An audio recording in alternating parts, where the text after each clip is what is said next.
Well, good morning. Good morning, Orlando How are Sanchez. you? Oh, I'm very, very good.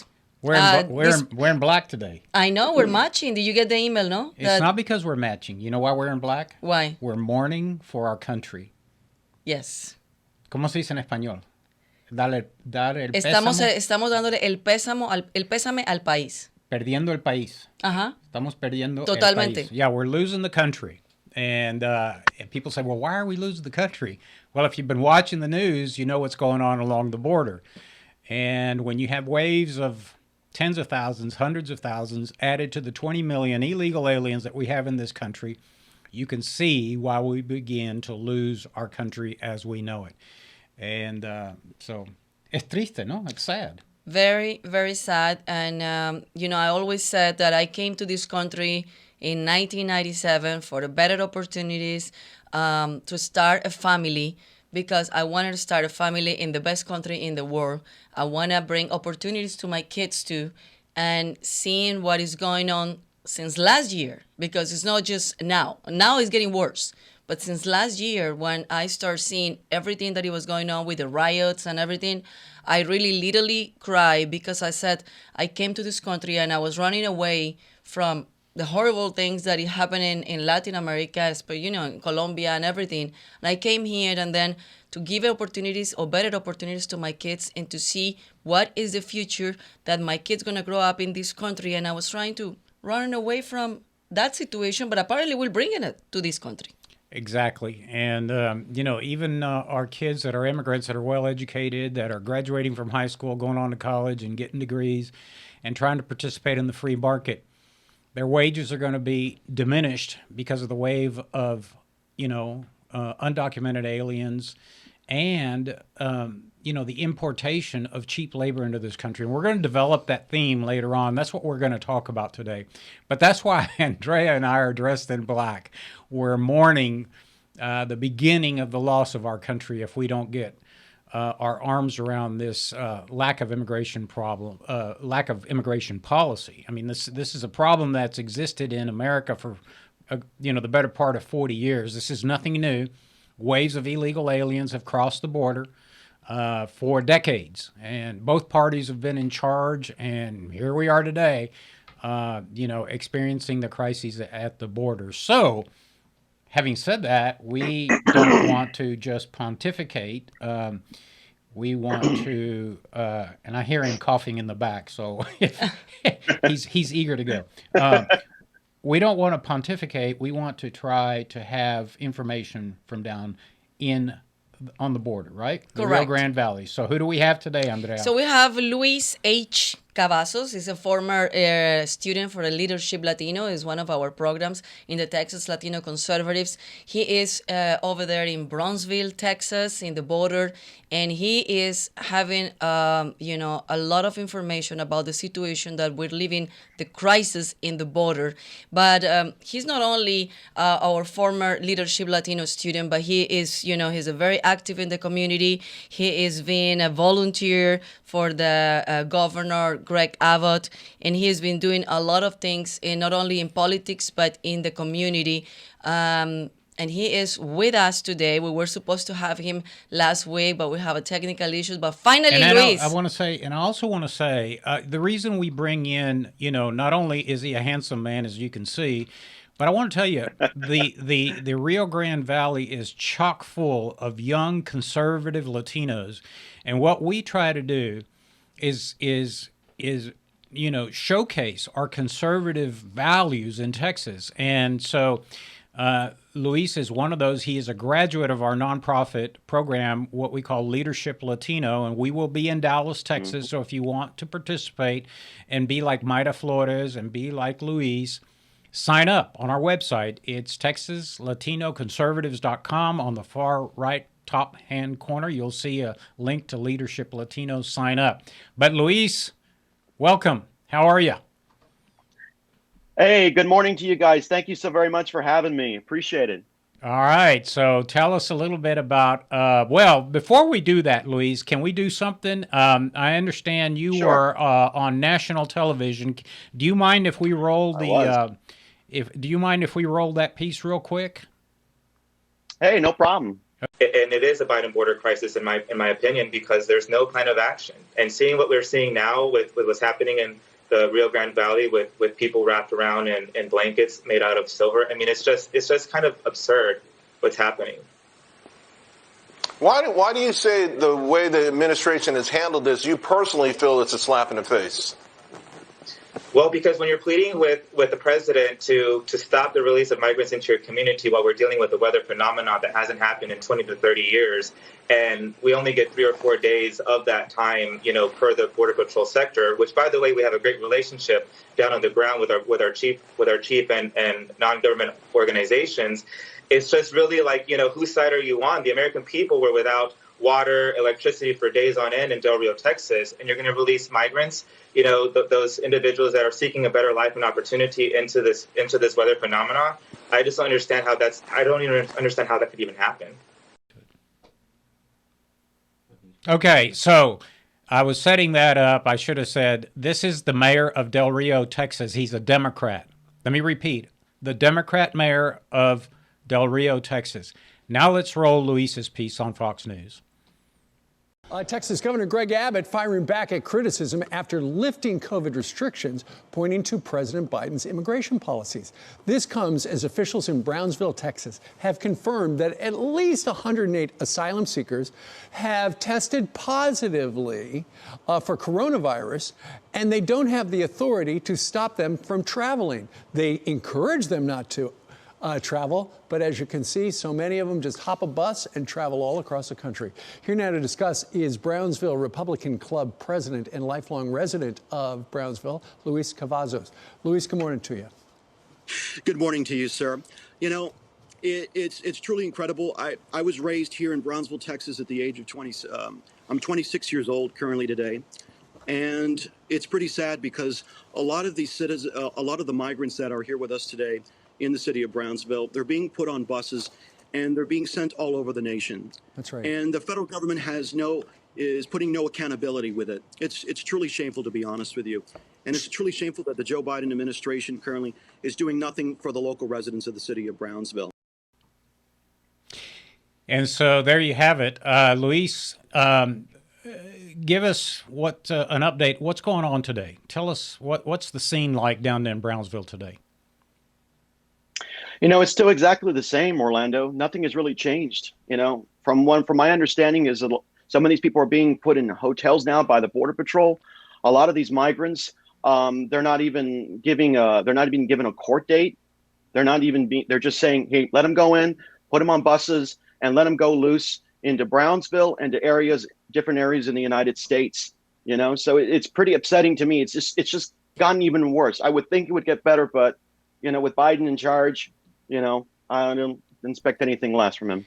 So, Luis, one of the things I want to focus on, because I don't think a lot of people understand the burdens this creates for the Tejanos, the tax-paying Tejanos, the legal residents of Hidalgo County, of Maverick County, of Kinney County, of Valverde County.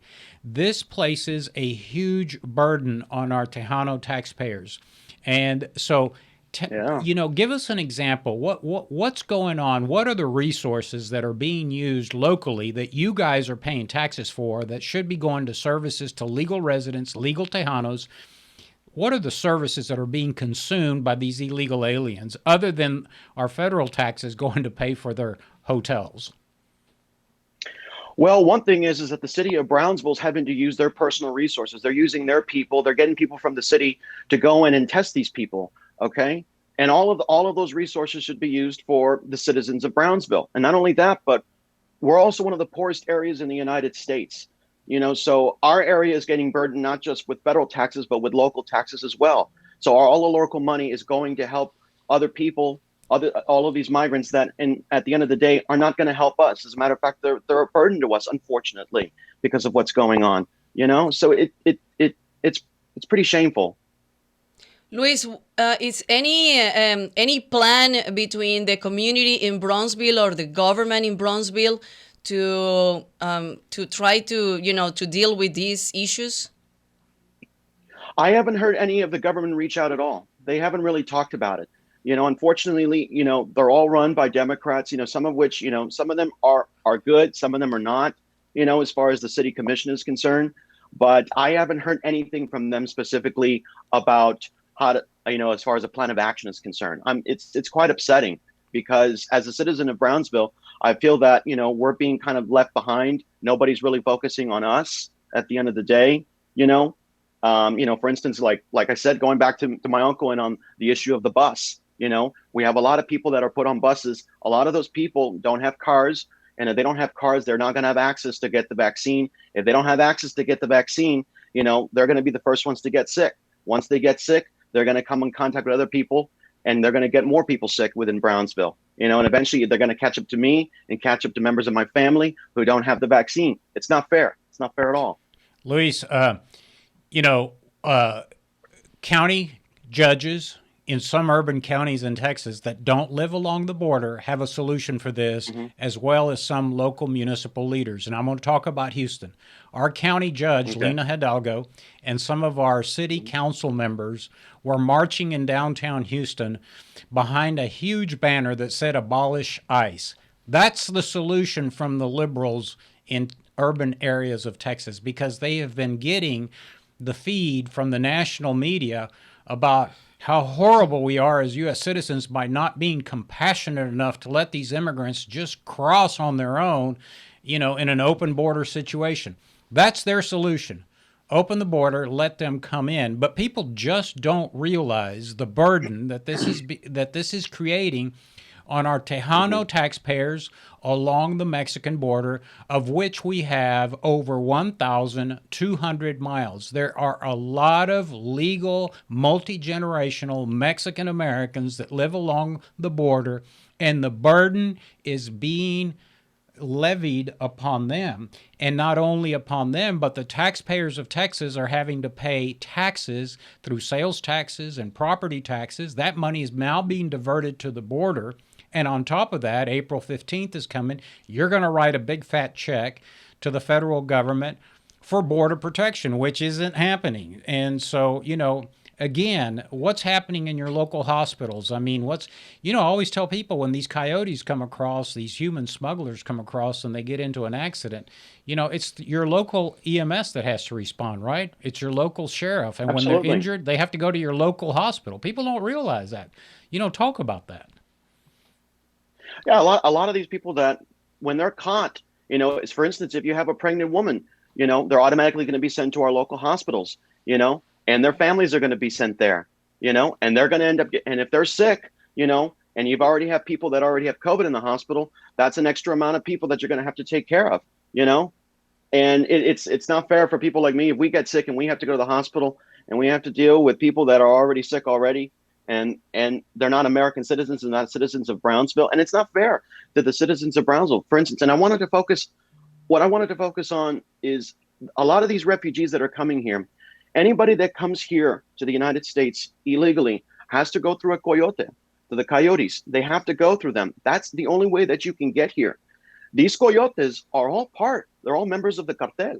They're all cartel members. These are not good people. These are savages. And I can guarantee you, the worst journey for a migrant is to go through Mexico, because the fact they know that these coyotes can take advantage of them. These coyotes can do anything to them. There is nothing from the Biden administration about that. The Biden administration has never covered that. They've never even talked about that. And not only that, a lot of these refugees, when it comes to running away from a tyrannical government, let's be honest here.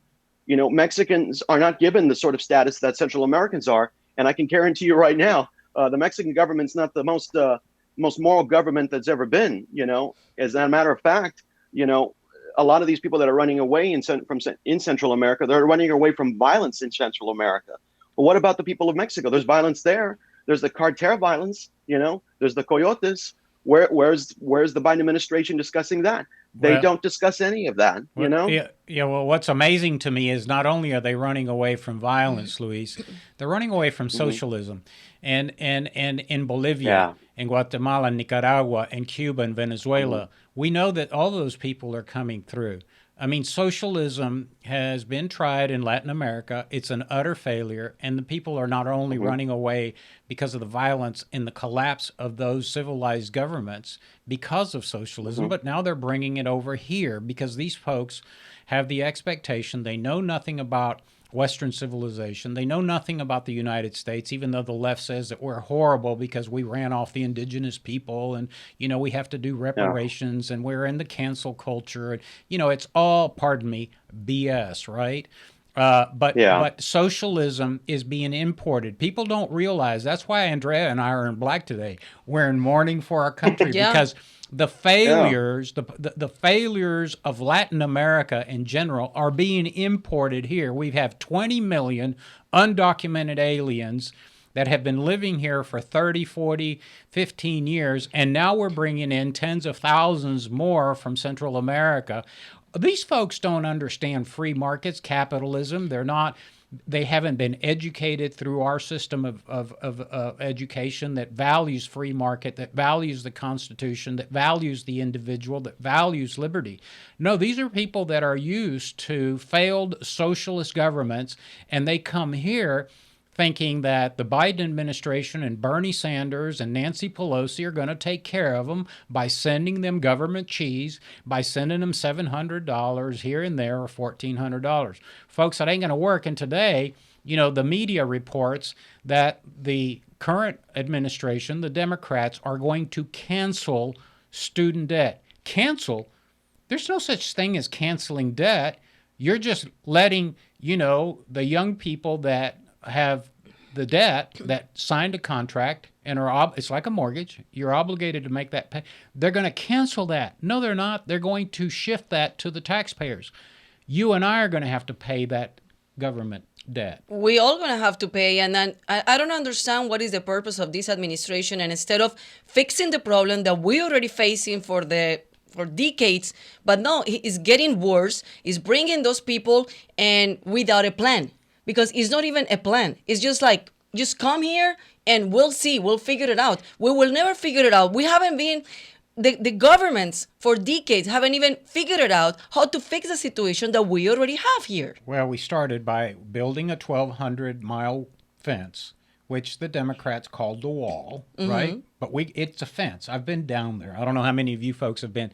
Luis, it's a fence, right? You can see through it. You can climb over it. Yeah. But it's a barrier that the Border Patrol has asked for. It's a tool. And when you have a problem, you have to have several tools to address the issue. When you have to repair your automobile, you have to have several tools to get to the problem. Same thing at the border. There are several tools. There's intervention by CBP. There's intervention by building a barrier, which is the fence that the Trump administration started to, and it worked. One of the lowest numbers of immigration was during the Trump administration. All of this has been abandoned. And Luis, as a resident of Brownsville, do barriers work? Does the fence work? I know it's about a 40-foot fence, but does it work? Yeah, it's worked all the time. I mean, a lot of people have come less over here. And the thing is that every time somebody comes to the city of Brownsville, anytime somebody comes to my meeting that is a guest from out of town, the first thing I do is I say, let's go to the border. Let's take a visit to the border fence, because I want to show people how it works, how tall it is, and the fact that it's very difficult to climb, And so the fact that we were going to have a wall, or if we were going to gain more resources for our Border Patrol agents, all of that has all been taken away now. Now, we don't know about this fence. I can guarantee you within the next couple of years, we might see this fence go down. And if that's the case, then it's going to be, everybody's going to want to come in now, and everybody is going to come in. You're going to see millions of all of these refugees come in now. Let me say this. When I take trips to Matamoros a lot, okay, whether it's to go eat or to do whatever. When I was there, I saw camps of migrants, thousands of them, from almost a mile long. To this day, right now, they're all empty. They're empty, all of them. They are all here now. Hey, Luis, don't you find it interesting how quickly the members of Congress and the White House put up a fence around the entire Capitol grounds? Yeah, it's so weird, Yeah. But fences don't work. Yeah. Yeah. It's crazy what is going on. And also, you were mentioned about the coyotes. And last week, Yeah. I was watching the news and how these coyotes not only are taking money and taking advantage of these people and the situation, of course, but they bring them here after they get paid and also kidnap them here and ask their family members for more money. So we've been getting increase on the crime rate and things that I saw in my country. The kidnap is in Latin America is very popular. Secuestraciones. Secuestrados. But here, seeing these and people are like crying and trying to do whatever it takes to collect the money that they're asking, and then seeing that the sheriff department or the border patrol are rescuing these people and bring them back to Mexico, and then they're waiting again to cross the border again. And meanwhile, the Democrats want to defund police agencies all along Exactly. the border.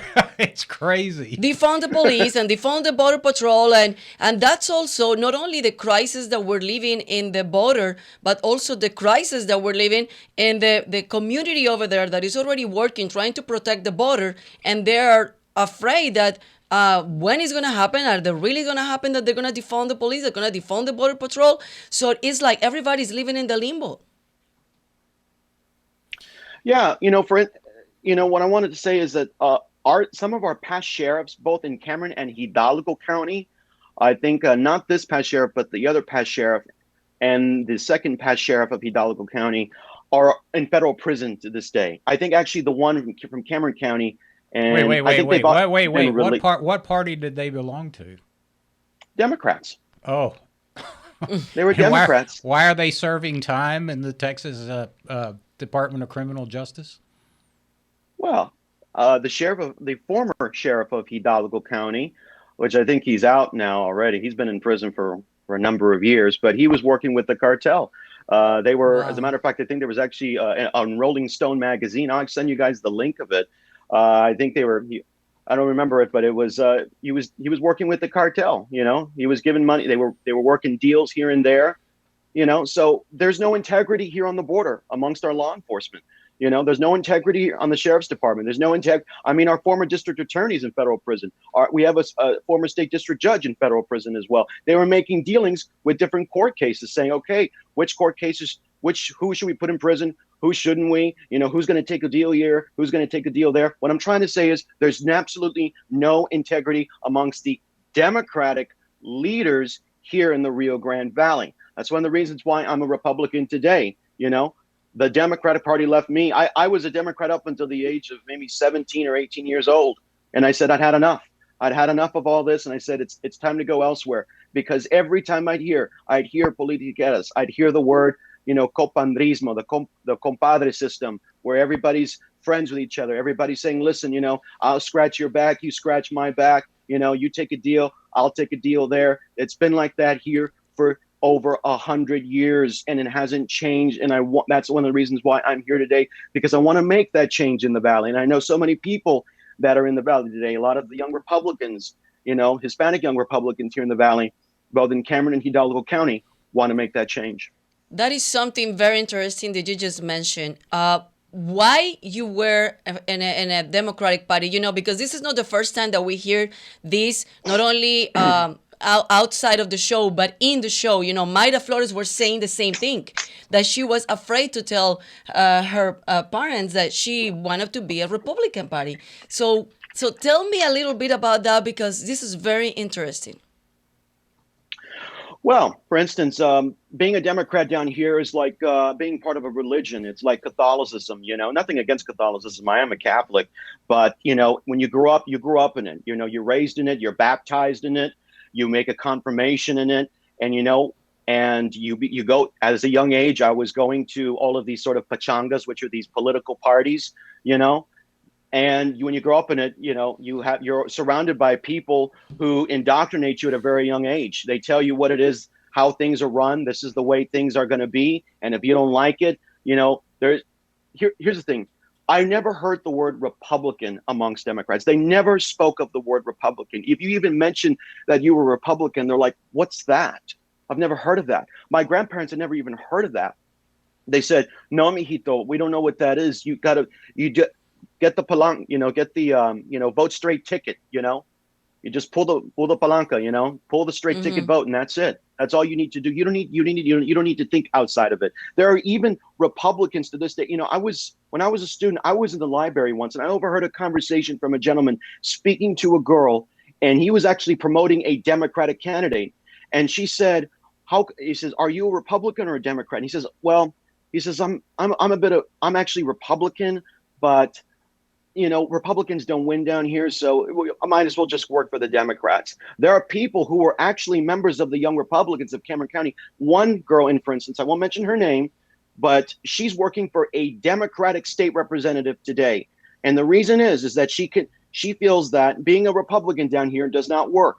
It doesn't work for her. It doesn't work for her career, So she feels like she's going to get blackballed. So that's why she thinks she needs to go work for a Democratic state representative. And to be honest, I don't think she really was a Republican at all, so. All right. Well, Luis, look, we want to thank you for taking time out. We know you're busy down there. We're extremely proud of you because, you've become a real leader down in South Texas, down the Brownsville area. And we're extremely proud because you're a graduate of Leadership Latino. And so we're probably going to have you as a speaker one day and a presenter for more young conservatives. But folks, let us tell you that the Rio Grande Valley and the Texas border are chock full of young conservative Hispanics, multi-generational Mexican Americans that we value in this state. Those are our Tejanos, hardworking, tax-paying, military serving, protecting our border. And it's our aim to bring these folks to you because we know the local media won't. So, Luis, muchas gracias. Que Dios te bendiga. And we'll see you soon. We're going to be heading down to the valley. So we look forward to seeing you. Luis, gracias. Thank you so very much, guys, for having me. Look forward to seeing you all soon. God bless you all. All right, buddy. Take care. All right. And so, all right. Speaking of staying on the immigration issue, an interesting article that I read the other day on a website called New Nationalism came up. It was actually, in a conversation that I had on my personal Facebook page. A dear friend of mine that went to high school with me and has been an attorney, started this based on his admiration for Teddy Roosevelt. And so we want to bring in Bob Claude. He's actually a neighbor of mine in Livingston, Montana. But like most Texans, we can't endure the harsh winters in Montana. I know my friends in Montana are going to criticize me for that. They think we're weak. And Bob moves down to Key West, I think, he's down in the Keys. But let me tell you a little bit about Bob. He is... Bob is a retired attorney currently residing in, like I said, Livingston, Montana. After graduating high school in Houston, he attended the College of William and Mary in Williamsburg, Virginia, where he received a Bachelor of Arts in Government in 1978. He earned his law degree from the George Washington University. Bob's interest in public policy began at William and Mary, which, by the way, is the alma mater of 3 of our U.S. presidents, and continued as a lawyer, volunteer in numerous political campaigns and issue-oriented organizations.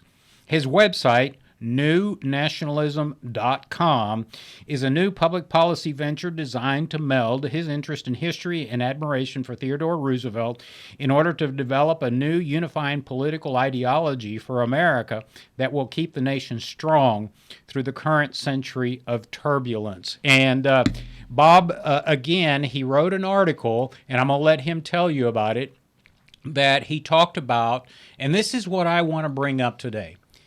I've always said this. As you know, I've served in public life for 25 years as a city council member. I ran for the state legislature. I was the county treasurer in the 3rd largest county in the United States.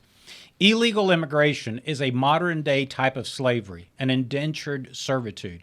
Now, I know they're getting paid, but they're getting paid a fraction of the wages that U.S. citizens get. They don't have documentation. They live in the shadows. It's unfair.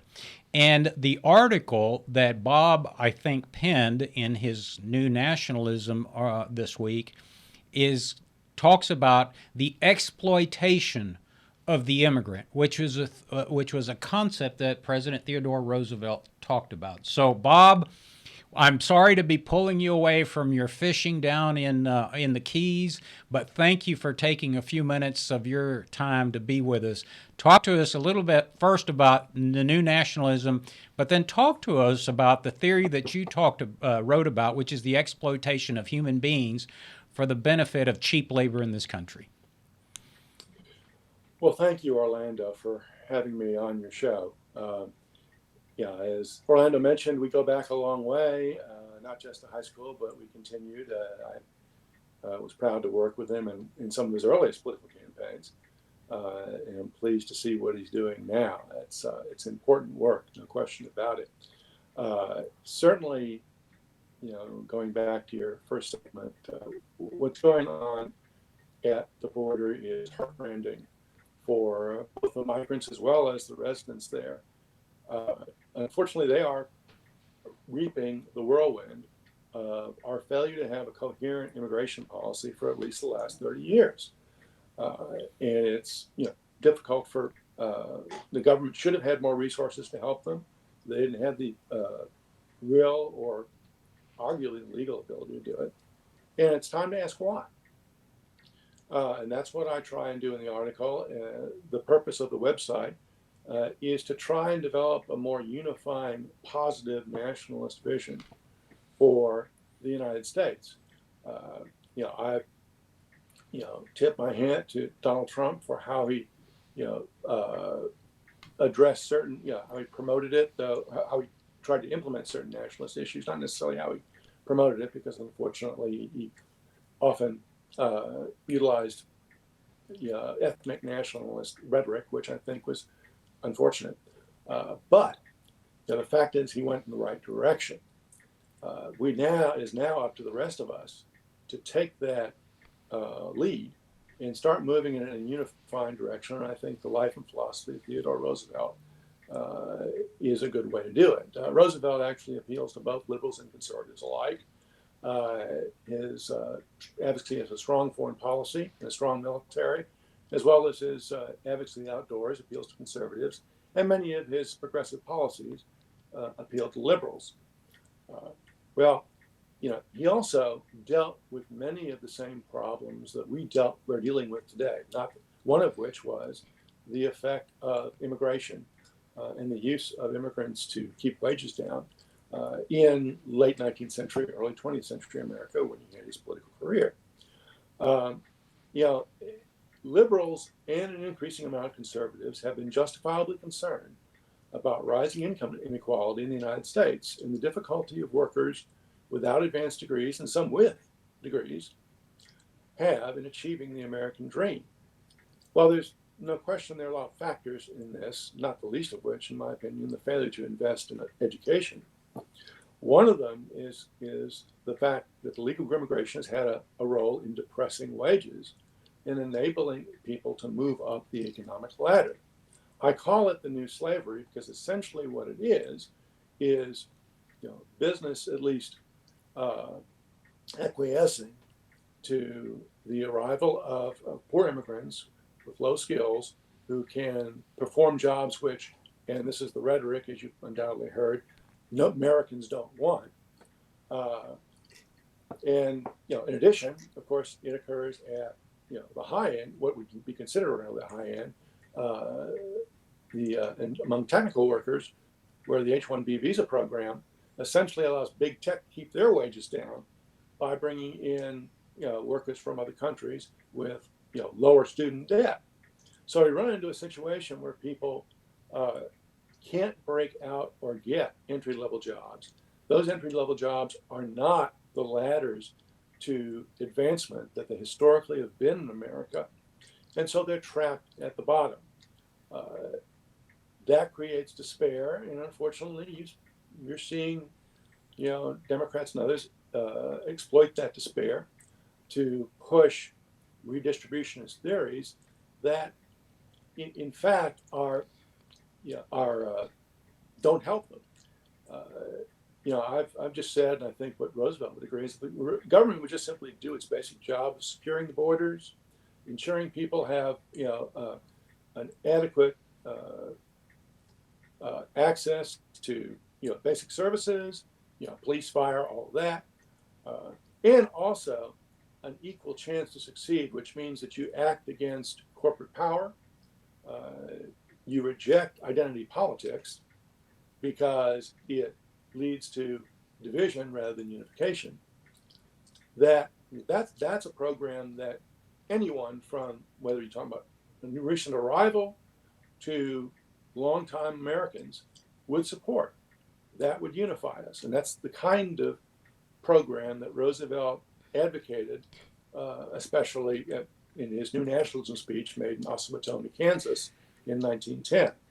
And that's why I used the title of the speech for the title of the website. I think that, and again, going back to the situation now at the border,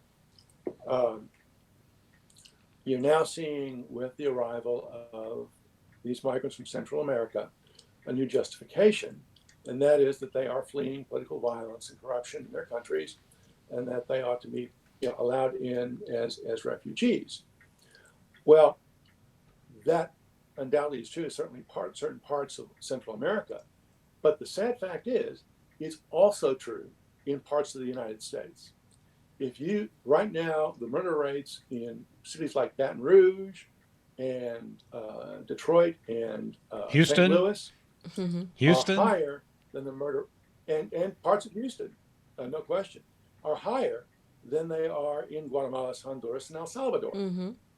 And we're inviting them, we're sheltering them here, saying that you're coming to a better country, when in fact they're probably coming. They may end up in a worse situation. Yeah. I mean, it's hypocritical, frankly. But it's also, let's not forget also the current residents of those cities that are living in those situations. I mean, they're our fellow Americans. And we ought to be as concerned. Yeah, and Bob, by the way, the liberals that run those cities want to defund the police. At the same time, they're having this wave of violence. It's a slogan, not a policy. Actually, on the website, I addressed the issue of the George Floyd protests in a piece that I called "Abolish the Police, Not the Policemen." And again, it draws on Theodore Roosevelt's own experience trying to clean up corruption in the New York City Police Department as police commissioner. The purpose of it is that we can't. What I point out is that the policeman is not the problem; they're the solution. Mm-hmm. And we have asked them to do things such as do riot control or engage in quasi-military tactics that they're really not supposed to be doing. They're supposed to be neighborhood protectors. We got away from what happened is it was old 9/11. We got away from the concept of neighborhood policing, which was relatively successful in reducing crime rates by increasing police presence in neighborhoods, not decreasing it. But instead of being seen as occupiers, they're fellow neighbors. That we need to get back to that, and probably with some federal funding. Bob, you said something that I was mentioning at the beginning of the show. They're thinking that they're coming to a better country, and that's what I thought when I came to this country in 1997 from Colombia. And now seeing the country that it became, it's so sad. So they're thinking they're coming to a better country, but no, they're bringing all those things from their country to make it this country bad. No, coming to the better country, and that's so true. I want to read a comment that one of our viewers made. And it's Ana Maria Vancas. Actually, Ana Maria, thank you so much. Anne Marie Vancas. She's been watching us and been commenting. A great Houston artist, by the way. She said, so cheap labor. So is that why Obama said that these migrants are good for the economy, because corporations can get cheaper labor because they don't want to give them a fair wage? Well, that would require me being a mind reader, but let's put it this way. That certainly is consistent with that statement. And I've always said that Obama, was really better criticized as an elitist and not just as a liberal. I mean, he was to a certain extent, but this is a man who didn't really rise up through the African American community. He rose up through Harvard and through that level of society. And so he had a natural affinity with people like Mark Zuckerberg and Jeff Bezos and big tech and also many on Wall Street. And so, yes, I mean, I think that, that it's makes the him, hypocrisy of the left, Bob, the hypocrisy of the left. oh, yes. And you're seeing it more. And I think that's one reason why the blue wave never really materialized in the Not in 2020 Texas. election. Yeah. Certainly not in Texas and really not much elsewhere either. Yeah. I think that, the policies, the general policies that Trump pursued are generally popular. I mean, people might object, as occasionally they have a right to the way that they're implemented. But the general philosophy, I think, it represents the majority philosophy in America. That's why I say in the website that I think the real political divide now is not between big government and small government and on the social issues. It's between nationalism and globalism. In particular, following up on your point, globalization was promoted by many of the elites on the theory that we were changing the rest of the world to become more like us. Well, I think we're now finding just the opposite is happening also, that we are unfortunately changing us. That's correct. To be more like the rest of the world and in the wrong way. That's absolutely correct. And it keeps the pressure on our, local economy to continue to double down on cheap labor, because that's the only way we can keep up with India and maquiladoras and Mexico and the Chinese. It's the only way that we can even have a possibility of competing. But Bob, as a longtime Texas resident, as an attorney, I'm going to make a comment, and I'd like to get your feedback on it. But I've often said, because this dovetails nicely with your comment that you just made about, this globalism, and we thought it would benefit the world, and it's in fact harmed us. But let me ask your opinion. I have always said this. If you want to end illegal immigration tomorrow, quit focusing on the immigrant. Quit painting Latinos as, violators of the law, when in fact it is a tacit invitation by the federal government of the United States, as you say, to keep wages low, continue to import, with a lack of border policy, cheap labor in this country. So here's the solution. You want to end illegal immigration tomorrow, handcuff corporate leaders that hire illegal aliens. These folks are working service industry, agriculture, meat packing, construction, and these companies are owned by big corporations. I'm not going to name them. But the minute you handcuff the CEO, the president, maybe board of directors, illegal immigration will end tomorrow. And until we starve the appetite for cheap labor in this global economy that we decided to participate in, and by the way, both Republicans and Democrats thought it was cool to be the globalist, to lift all boats, and it really hasn't worked, because China is not a partner of ours. They're actually an adversary. So that's my opinion, Bob. As you know, the O in my name stands for opinion, not Orlando. But the way to end illegal immigration tomorrow is make these corporate leaders do the perp walk. It's over. Absolutely.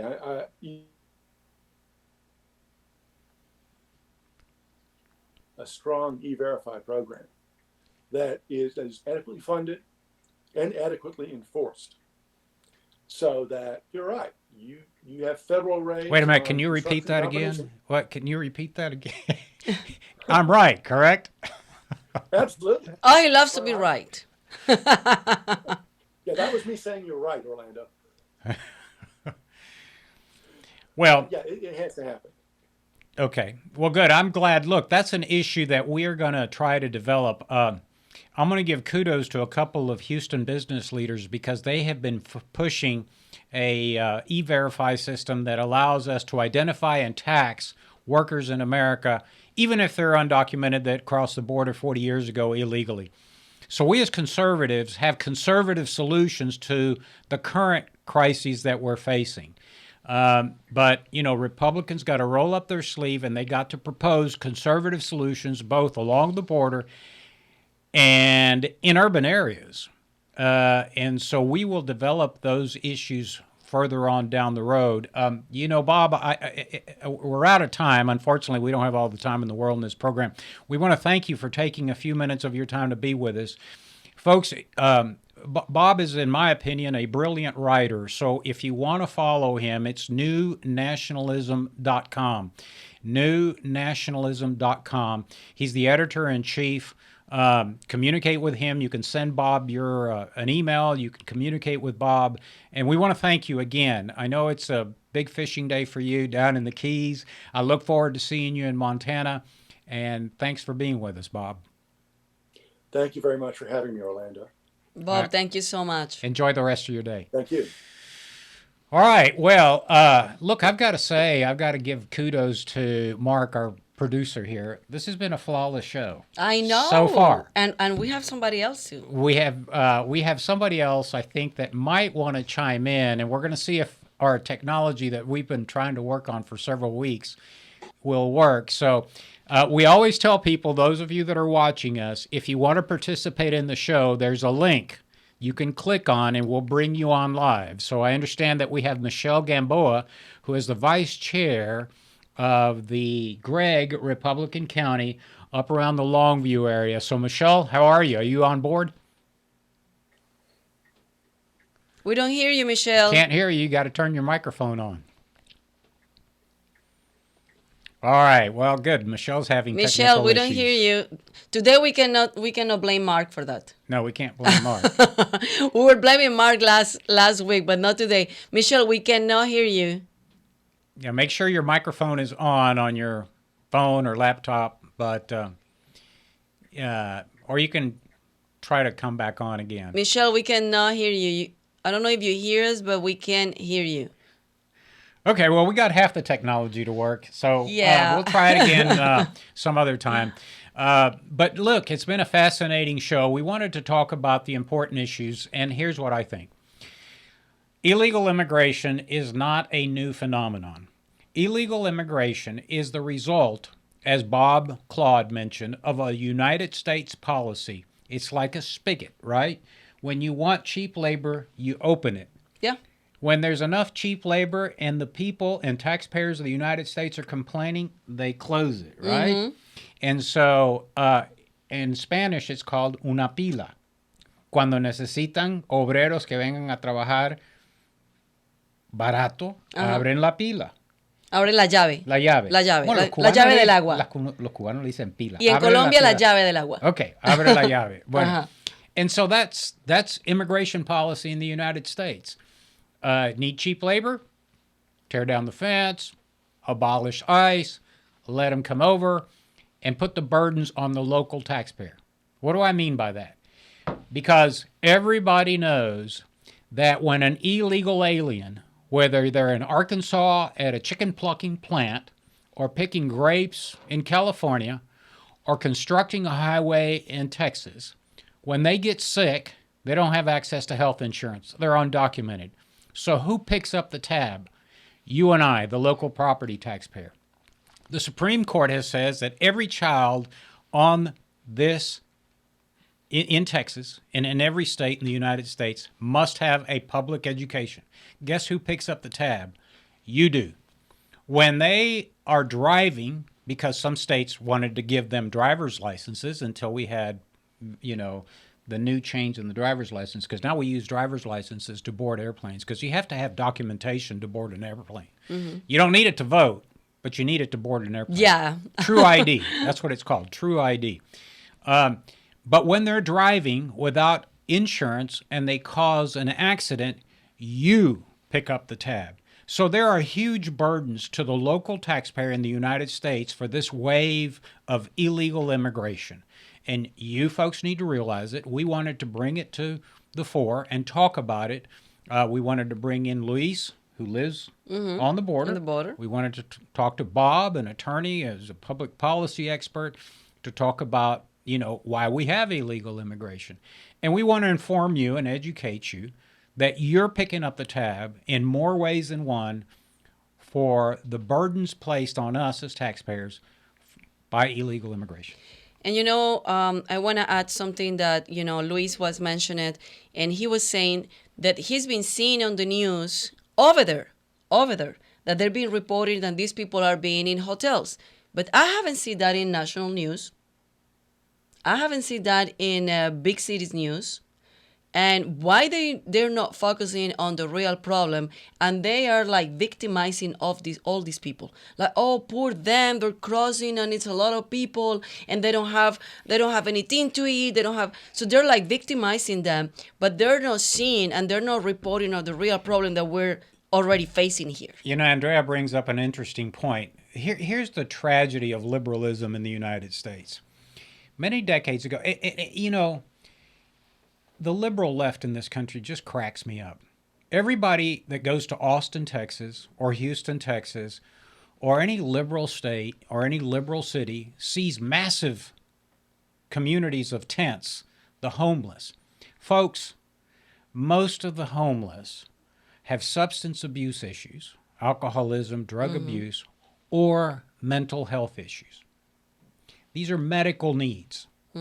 And years ago, the liberals in this country decided that institutions that provided psychological and psychiatric care were not the way to treat these people. They wanted to de-institutionalize them because they thought that was a better route.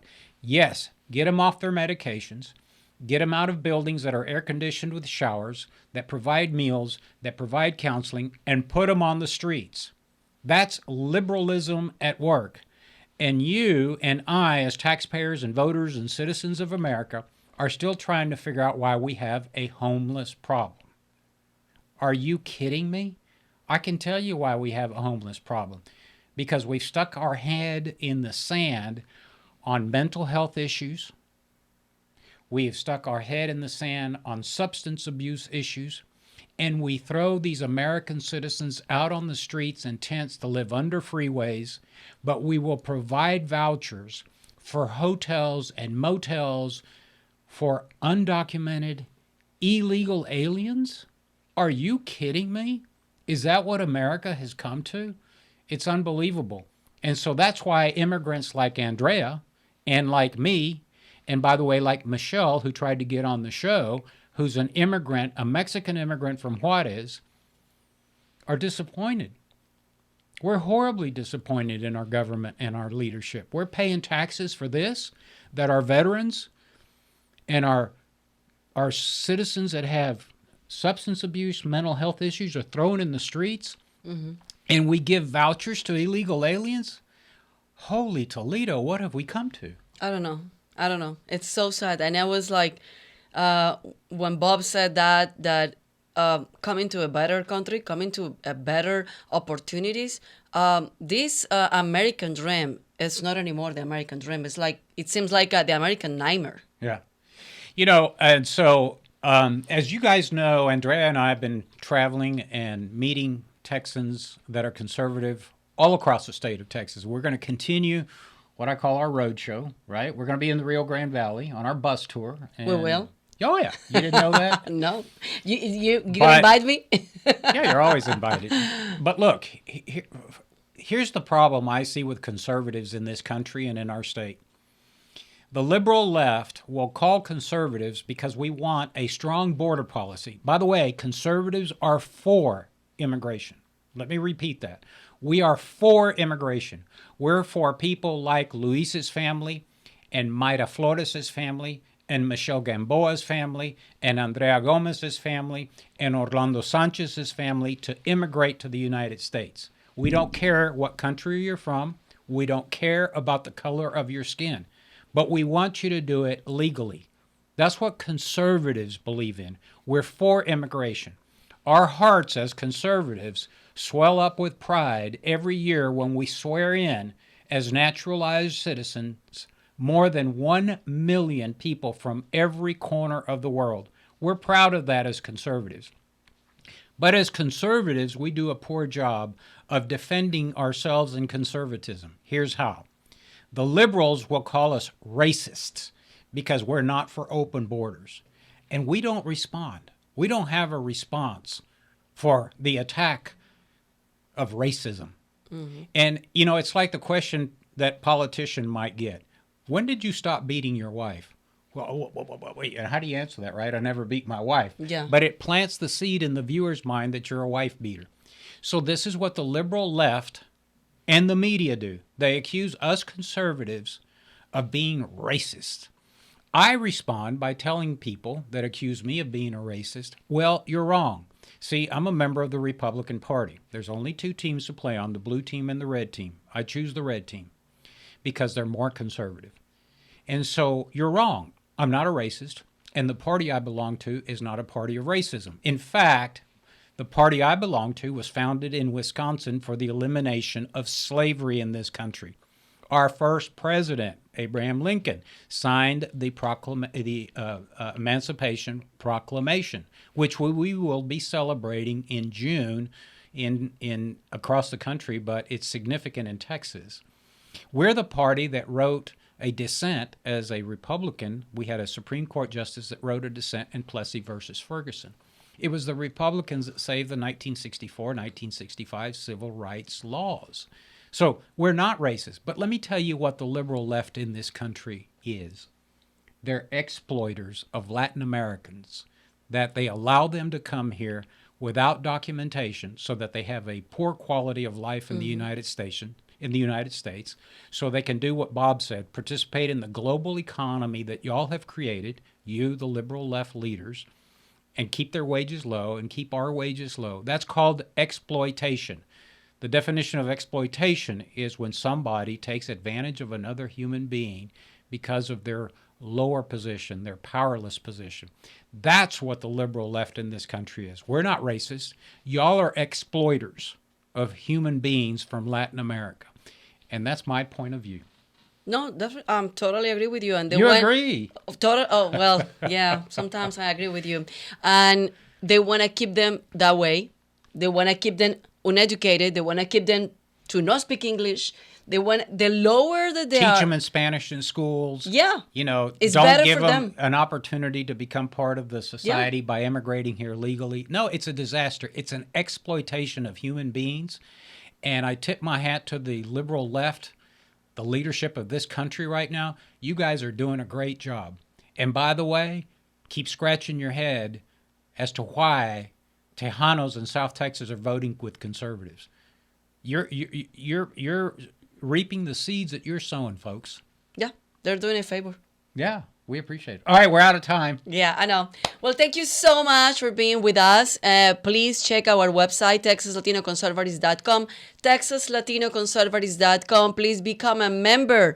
Help us to help, because we need to grow this family, and all these shows and everything that we do, we need your support. So please become a member. It's only $35 to become a member. So just go on the website and become a member, and also check all the events that we're going to have. We're going to have Leadership Latino in April, and everything that you want to help us, just contribute with us.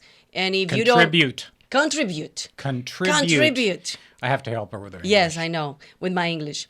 And if you cannot contribute with money, just be a volunteer, something, but just help us. Get involved. Speak up. Involved. If you're a conservative, speak up. God bless you all. We'll see you guys next week. Nos vemos el próximo miércoles. Chao, chao.